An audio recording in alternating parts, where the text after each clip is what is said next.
Have you heard the latest news of deep sea creatures like the overfish appearing near the shores? Angel fish and bioluminescent creatures जिनके तट पर आने की संभावना बहुत कम है, पर वो भी बड़ी संख्या में दिखाई दे रहे हैं।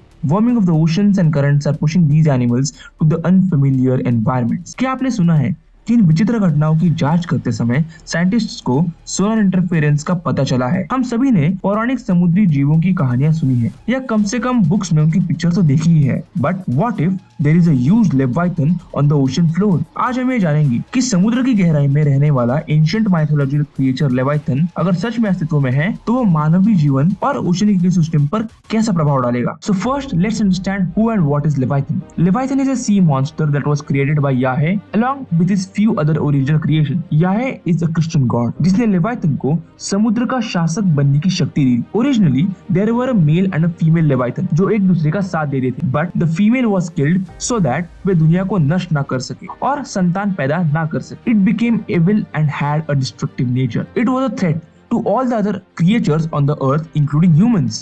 In Judaism, Leviathan appears to be a female dragon-like creature. However, it is a male in Christianity.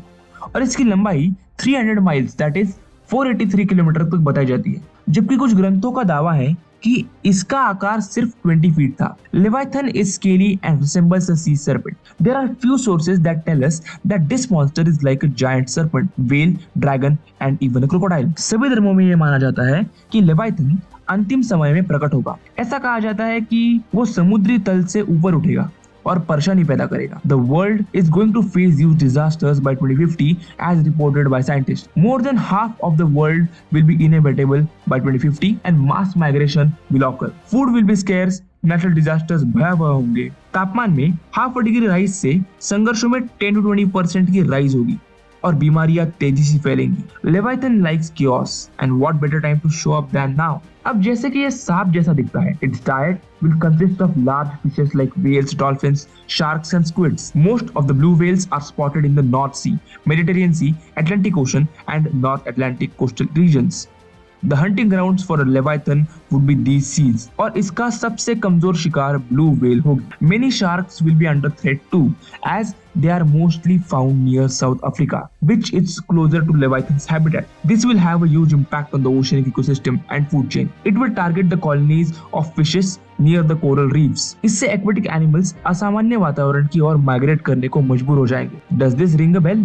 Leviathan अपनी विशाल भूख के कारण समुद्री जीवन का अत्यधिक उपभोग करेगा, which may lead to mass extinction. Most serpents are oviparous, which means they lay eggs.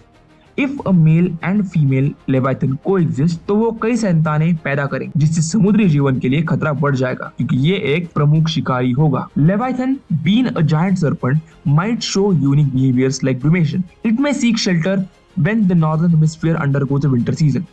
इस पीरियड के दौरान इसका मेटाबॉलिज्म स्लो डाउन हो जाएगा या रुक जाएगा, जिससे ये मानव हमलों के लिए असुरक्षित हो जाएगा।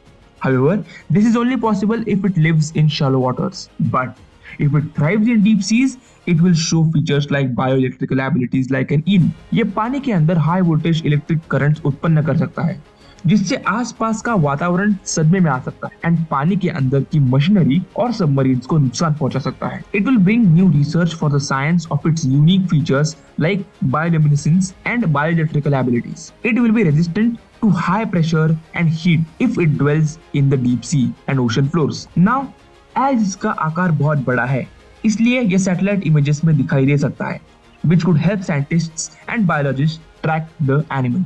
This could prevent many accidents and deaths. Now, सबसे मेन सवाल ये आता है कि इतने सब नुकसानों के बाद how would it affect the economy of any country or even the whole world? Primary economic activities जैसे fishing stop हो जाएगी due to scarcity of marine animals and fishes. Underwater mining would be nearly impossible with the presence of such a massive predator. दुनिया के longest water routes and water transports, specially the Suez canal, will discontinue. Trade will be affected and water transport will be difficult in Atlantic ocean. अर्थव्यवस्था धीमी हो जाएगी और माल नष्ट हो जाएगा by accident or intentionally by the creature's rapid wipe-like movements, sharp scales and teeth. Water transport, जो माल के आदान प्रदान के लिए परिवहन का सबसे सस्ता साधन था, लंबे मार्गों की वजह से महंगा हो जाएगा. Boating would be put to a rest and ships won't sail through the Atlantic, Arctic and Southern Ocean. Underwater infrastructure and tools for monitoring the ocean state will come to a stop. इससे विशालकाय जानवर आक्रामक हो सकता है. It will affect the internet and communication networks by damaging deep sea fiber optic cables. The globe will lose its access to the internet and information, making it difficult for communication, especially for aeroplanes due to absence of signal.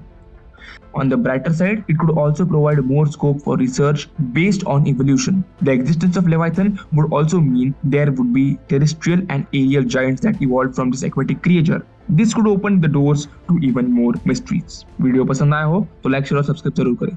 और अब अगर जानना हो that what if humans could create artificial universe, then left वाली video पर click करें.